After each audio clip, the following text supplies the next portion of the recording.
petit. Et but. Oh, chute. Oh, une grosse chute ici à droite de la route. Zinedine. Oh non, pas ça. Pas aujourd'hui, pas maintenant, pas après tout ce que tu as fait. Allez. Rémi Chapuis, comme un grand, comme un Allez, champion allez, mondial. allez. Il va le faire, il va le faire. Il va faire marche tranquille au championnat du monde de Paris. Et attaque de Je crois qu'après avoir vu ça, on peut mourir tranquille. Enfin, le plus tard possible, mais on peut. Ah, c'est super. Eh ben bonsoir à toutes et à tous, hein, bienvenue sur Sport 39. Très heureux de vous retrouver ce soir après une petite coupure la semaine dernière. J'espère que vous allez bien. On a beaucoup de choses à voir cette semaine ensemble parce qu'il y aura deux émissions au programme. On va commencer ce soir avec une néo-retraitée du ski de fond, la Bois d'Abonnière, Roxane Lacroix, que je remercie d'avoir répondu favorablement à ma demande. On va attaquer jeudi également, on va mettre l'accent sur du volleyball avec un jeune joueur jurassien en devenir, Timothéo Giraud, qui est joueur ancien de Salins et qui joue à Saint-Vite. Et la semaine prochaine, on devrait faire aussi une émission lundi prochain sur le triathlon de Chalain qui va avoir lieu, je crois, le 10 juin, chose comme ça. Le premier événement triathlon du secteur, donc depuis le Covid. Donc on va faire un focus dessus si tout va bien. Donc je vais rejoindre Roxane. N'hésitez pas, si vous avez des questions, bien sûr, hein, pendant le live, c'est le but. N'hésitez pas à les poser et on les posera à Roxane et ça va durer à peu près 20-25 minutes l'échange. Hop, je mets la vidéo. Roxane, tac. Je mets le track. Alors, bonsoir Roxane. Est-ce que tu m'entends? Ouais, Bon, très bien. Merci, merci d'avoir accepté l'invitation sur le média. Je disais néo-retraité parce qu'effectivement, tu as annoncé ce dimanche, hein, donc hier, que tu arrêtais ta carrière à seulement 29 ans. Alors, tu vas dire, tu succèdes malheureusement à Alexis Jeannerat, Anouk Vilbo, qui ont annoncé également leur retraite cette saison. J'ai l'impression que c'est une série. Pourquoi alors du coup tu arrêtes à seulement 29 ans? moi j'y pensais déjà un petit peu avant la saison. Du coup, ça fait depuis cet automne que j'y réfléchis. La fin de saison m'a fait beaucoup hésiter parce que j'ai fait les meilleurs résultats en Visma Ski classique en tout cas.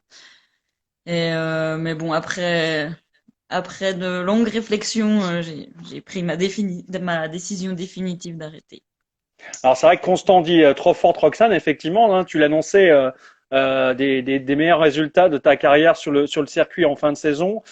Tu as fait deux top 5 et un top 6 sur les trois dernières courses. Euh, Ça fait réfléchir, mais pourquoi tu disais tout à l'heure que ça te trottait dans la tête depuis l'automne dernier? C'était quoi alors du coup qui te faisait réfléchir?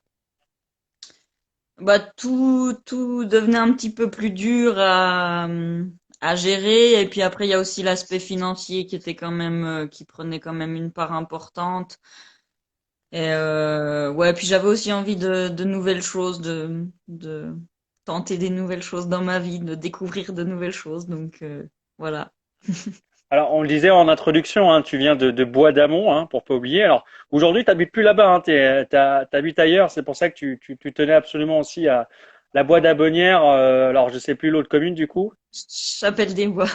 La Chapelle des Bois. Bon, c'est la frontière franco-suisse, hein, pas très loin. Ouais, bah comme Bois d'Amont d'ailleurs. Ouais. Ouais. Et alors, pour celles et ceux qui ne connaissent pas le circuit Visma Ski Classique, est-ce que tu peux le décrire un petit peu alors? Parce qu'il y en a deux, trois qui sont pas skieurs ce soir, donc c'est l'occasion de présenter un petit peu ce circuit. Ouais, alors c'est le plus gros circuit international de longue distance ouais, international et voilà ça marche un petit peu comme comme le cyclisme où c'est des teams privés qui se déplacent sur les événements et on court plus pour un team que pour une nation. Donc comme ouais. comme Et tu j'ai vu dis.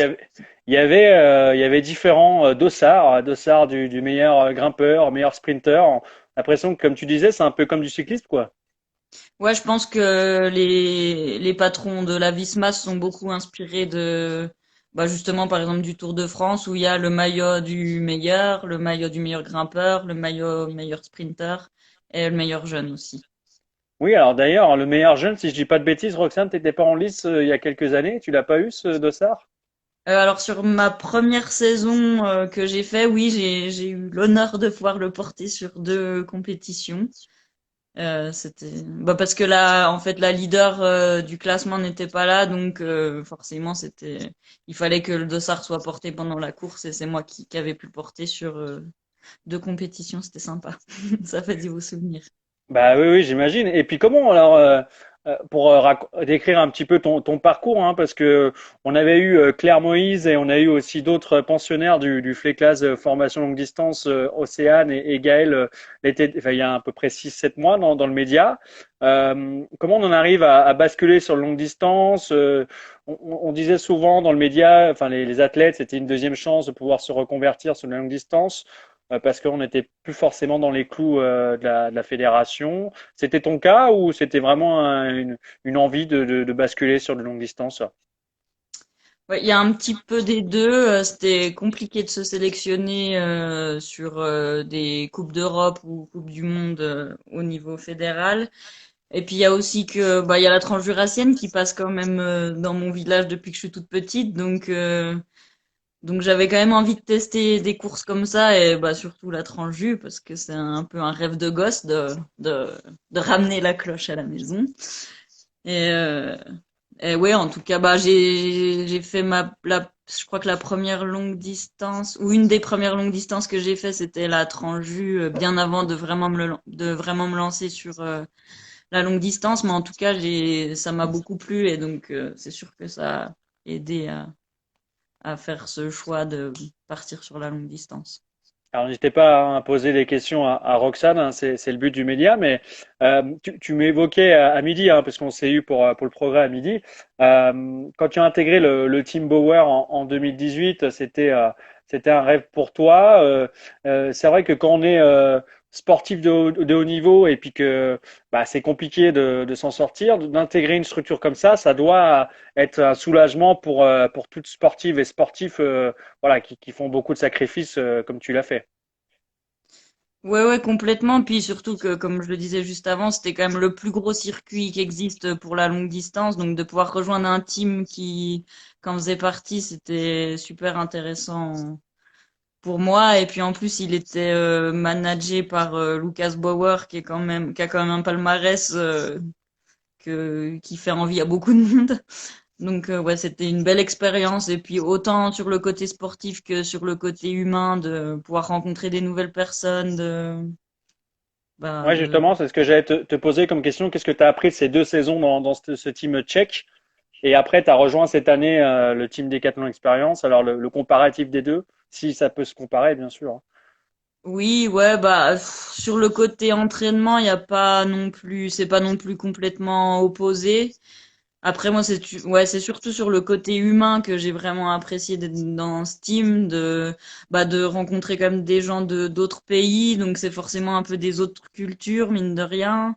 Et puis bah je pense que j'ai quand même pas mal progressé en anglais, je me suis rendu compte que que en France on complexe beaucoup à parler en anglais et que finalement quand on se fait comprendre c'est le plus important et puis que tout le monde est pareil, quoi. On a tous nos accents de nos pays.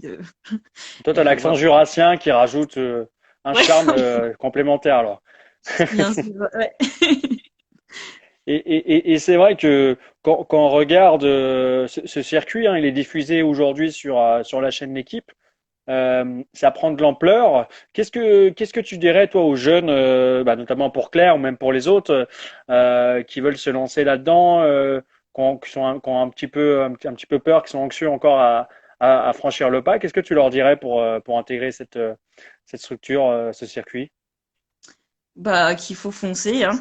Mhm. Et puis que, en tout cas, moi, la première année où j'ai pu courir sur ce circuit, J'avais fait, enfin, il s'est beaucoup de poussées, donc les courses se font beaucoup en poussée, donc tout sur les bras, et que bah j'en avais fait un petit peu en entraînement, mais que c'était pas non plus la chose que j'avais fait le plus parce que je voulais aussi faire des courses en skating, et que finalement bah c'est en courant contre les meilleurs que qu'on progresse, et enfin c'est là que je m'en suis beaucoup rendu compte parce que rien qu'en ayant fait la moitié de la saison, j'ai quand même énormément progressé. Et je pense que c'est parce que j'ai pu courir contre des filles qui avaient un niveau beaucoup mieux que le mien. La poussée, c'est plus efficace que l'alternatif. Je voyais Claire qui nous disait qu'elle travaillait du coup la poussée. C'est vraiment l'arme en classique maintenant aujourd'hui. Sur les courses longue distance, oui, parce que il y a du dénivelé, mais en fait, on se rend compte que le phare d'accroche freine beaucoup sur sur les compétitions et que c'est beaucoup plus rentable de partir en poussée. Alors tu as parlé de ton palmarès, on va quand même l'évoquer, c'est intéressant. Tu évoquais la transjurassienne, troisième en 2018 et avant de faire de la longue distance, tu as quand même obtenu une belle huitième place aux mondiaux juniors. Alors ça date, mais tu Ouais. as eu d'autres résultats aussi significatifs. Pardon, est-ce que tu peux nous les détailler? Sur le circuit traditionnel, bah comme je le disais ce Ouais. midi, j'ai pu être, enfin j'ai fait 2 fois vice-championne de France en sprint. Derrière à chaque fois 2 copines, donc c'était plaisir partagé. Et après, sinon sur les longues distances, bah il y a eu la fin de saison où j'ai pu faire 3 top 6, 3 top 6 sur les 3 dernières courses que j'avais jamais fait de ma vie. Mhm. Et ouais, voilà. Ça te laisse pas des regrets de partir comme ça en ayant fait tes meilleurs résultats d'ailleurs? Bah, on m'a déjà posé cette question et je crois qu'en fait, je suis contente de pouvoir partir sur ces performances-là parce que, bah, au moins je pars contente, ça me laisse des bons souvenirs en tête et j'ai aucune frustration. Enfin, on peut toujours dire que en tentant une année de plus, on sait jamais ce qui aurait pu se passer, mais autant dans le bon sens que dans le mauvais sens. Et, en vrai, je suis contente de partir comme ça, ouais. Enfin, de Alors il y a une partir question. avec ce résultat. Ouais. Alors septième place hein, au classement général du circuit cette année. Baptiste, que je salue, Blondeau. Alors ça va être peut-être le frère ou je sais pas de Gaël Blondeau. Je ne sais pas si c'est la même famille ou pas. Ouais. Est-ce qu'on pourra te revoir du coup, Roxane, sur des longues distances hors team pro, telle la transjurassienne ou une autre course? Parce que tu Bah, parlais de la transju en plus, hein, Hmm. de gagner. Ouais, Donc ouais. Oui, c'est vrai que je l'ai jamais gagné, mais bon, ça va être compliqué sans s'entraîner comme un athlète de réussir à la gagner. Mais ouais, j'espère bien pouvoir faire participer à des courses que j'ai jamais faites.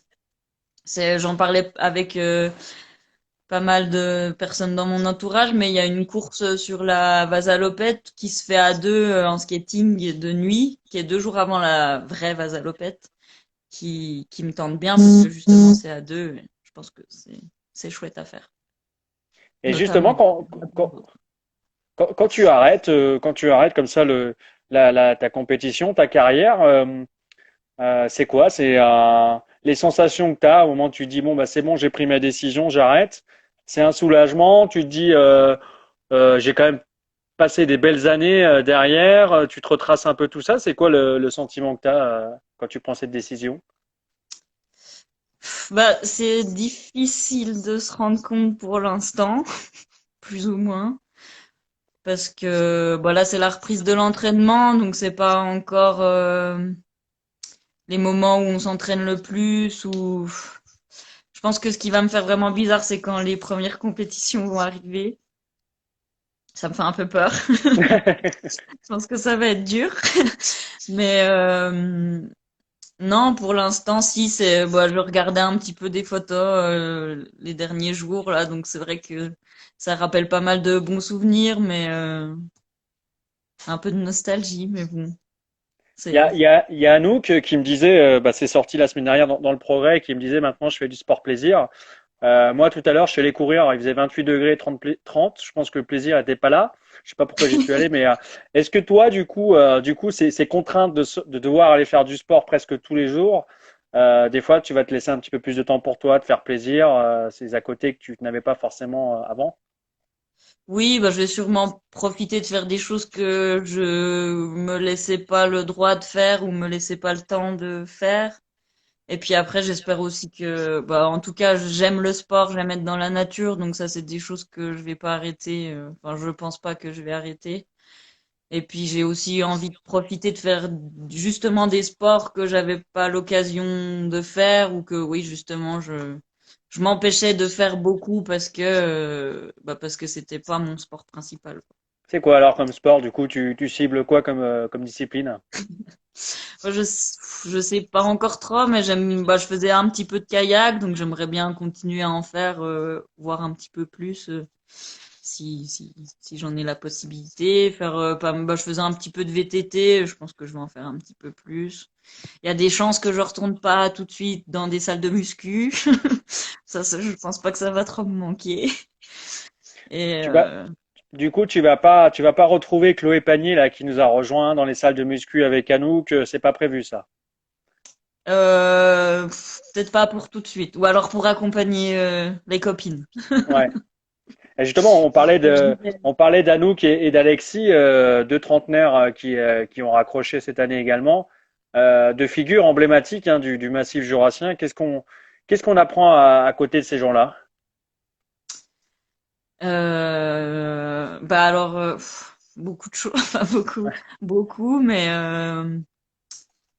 bah avec Anouk par exemple, je sais que elle est un petit peu plus âgée que moi, donc c'est vrai que ça a été quand j'étais plus jeune et qu'elle était autour de la vingtaine, ça a été un exemple pour moi. Et puis après, bah j'ai eu la chance de m'entraîner avec, donc c'était quand même beaucoup de choses partagées sur les séances, où où j'observais aussi beaucoup comment elle skiait, enfin en tout cas ouais, toutes ces choses-là. Et puis mine de rien, au final. Enfin, je sais qu'en tout cas, moi, ça faisait ça aussi avec peut-être bah, des filles comme Claire qui sont plus jeunes que moi, où je pense que je leur apporte autant que elle m'apporte des choses, et c'est ça qui est chouette aussi. Alors moi, je me souviens, pour t'avoir suivi les nombreuses saisons, notamment sur le circuit Visma, où cette année, hein, comme on l'a dit tout à l'heure, tu as réussi à vraiment tenir devant, à faire des super résultats. Qu'est-ce qui t'a manqué justement pour pouvoir accrocher un podium sur une course? Parce que souvent, tu arrivais à tenir enfin, le groupe de tête et puis tu craquais toujours un petit peu sur les derniers Mm. kilomètres, choses comme ça. Qu'est-ce qui fait la différence entre du coup le top 3 et le top 5 que tu occupais? Ben, finalement, pas grand-chose. Ouais. Enfin, oui, si, enfin, suffisamment, mais il y a une course en tout cas où c'était vraiment pas loin. Après, ouais, sur la dernière course, j'ai bien craqué à 15 kilomètres de l'arrivée. Et après, ça a été très dur à la fin, mais comme ça, c'est difficile de dire, mais je pense que c'est l'expérience, même s'il y a des plus jeunes qui font les choses très très bien aujourd'hui, mais c'est de s'entraîner avec les meilleurs, ouais, c'est ça, c'est l'expérience, c'est plein de choses aussi.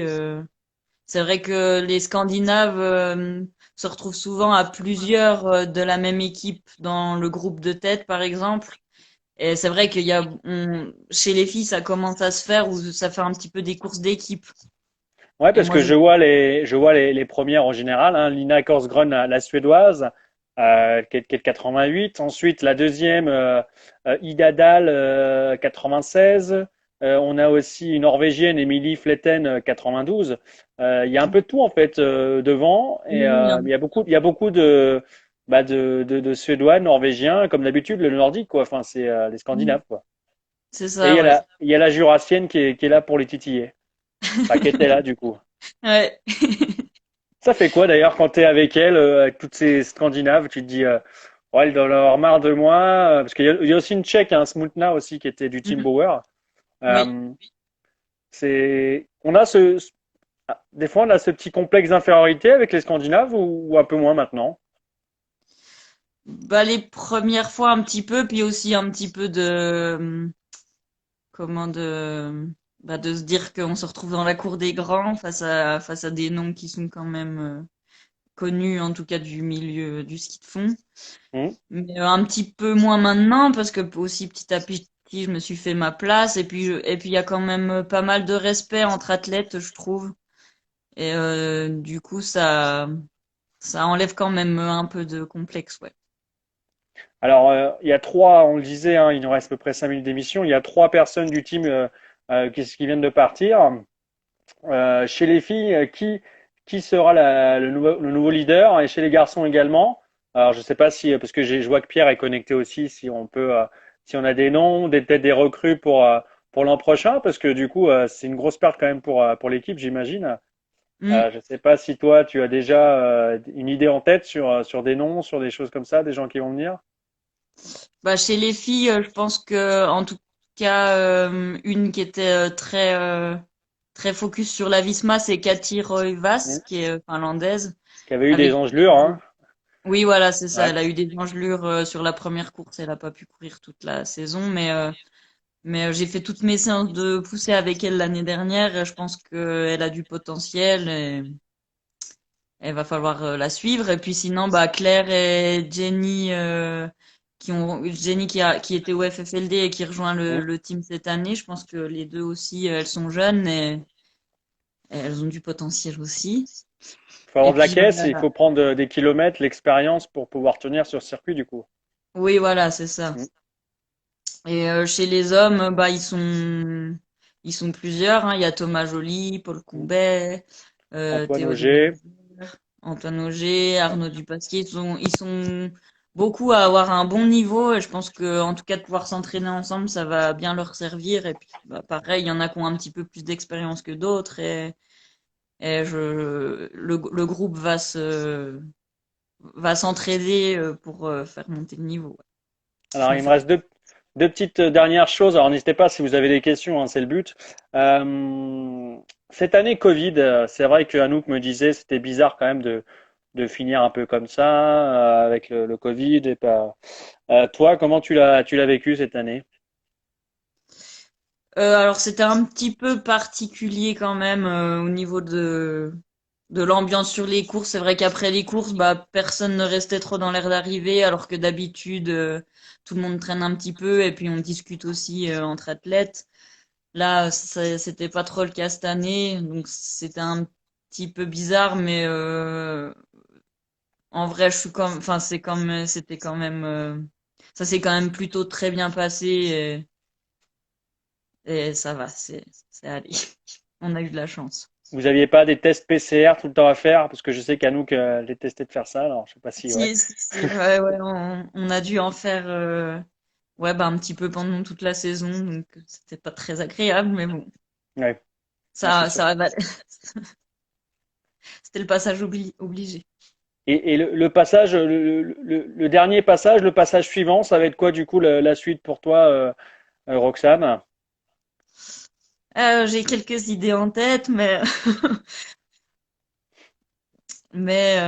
sans trop m'avancer, j'aimerais travailler dans des métiers manuels. Voilà.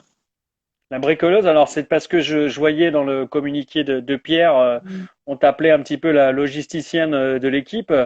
T'aimes bien aussi ce côté un petit peu ordonné, organisé, de faire un peu à ta sauce les choses? Oui, oui, oui.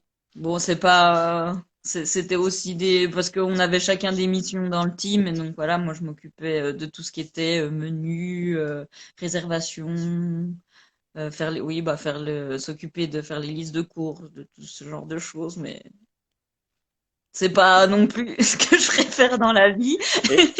Et t'avais une spécialité du coup en termes de menu, des pâtes carbo ou choses comme ça, non? T'aimais pas? Une C'est quoi? spécialité, ah ouais, non, pas spécialement. Après, c'est des menus c'était souvent un peu les mêmes repas qui revenaient d'un stage à l'autre, mais parce que faut quand même que ce soit des choses pratiques à cuisiner, oui, qui pratiques et puis qui soient rapides à faire, parce que ben souvent quand on rentre de l'entraînement, on a faim, donc on est content quand on passe vite à table. Et voilà. Mais c'était Bon, pas moi qui cuisinais toute seule, hein. On faisait un tournus et chacun cuisinait, chacun son tour. et c'est qui le pire? Le pire cuistot dans l'équipe, c'était qui? Le pire, je sais pas, je peux pas le dire. Bon, va pas créer Non, d'embrouille il y a pas de pire. On a toujours très bien mangé. Bon, Il y a quand même eu des fois des choses un petit peu rigolotes, mais il y avait pas de pire. en tout cas, ça te fera des bons souvenirs, j'imagine, tout ça. Mais c'est sûr. Et c'est quoi le côté que tu vas regretter? C'est vraiment le fait d'être ensemble, j'imagine, le côté Euh, je- fédérateur du sport, quoi. Oui, je pense d'être dans une équipe, de se retrouver régulièrement, de vivre des moments forts ensemble. Ouais, je pense que ça va me manquer un petit peu, ouais. Bon, en tout cas, on espère que tu seras sur le bord de piste à les encourager, en tout cas, je pense. Te Ouais, connaissant, ça va. En tout cas, je voulais te remercier, Roxane, d'avoir joué le jeu. L'échange sera retrouvé d'ailleurs dès demain hein, sur la chaîne YouTube du média, donc tu pourras ok. partager l'échange. Je tenais d'ailleurs à dédicacer ce live à une figure du tennis de table jurassien qui est décédé ce week-end, Dominique Basset, que je connaissais. Et du coup, bah, c'est pour lui le petit live de ce soir. Et puis, bah, je vous donne rendez-vous jeudi pour une nouvelle vidéo avec, là, cette fois-ci, du volleyball. Donc, on passe du ski de fond au volley. Je ne sais pas si tu es forte au volley ou pas. Ça te rappelle des souvenirs de collège ou pas? Bah, des souvenirs du team tchèque, justement, où il y avait des Ah, Polonais avec nous qui sont très volleyball. Et c'était pas facile. Ouais. en tout cas, voilà, on sautera au filet jeudi avec Timothéo. Et en tout cas, merci encore à toi, Roxane, et merci à vous d'avoir suivi ce petit échange. Et puis, bonne soirée, et puis surtout, bonne retraite à toi, Roxane. Eh ben, merci beaucoup et merci pour ce petit live. C'était Yes. sympa. Bonne soirée. Bonne soirée. Ciao. Au revoir.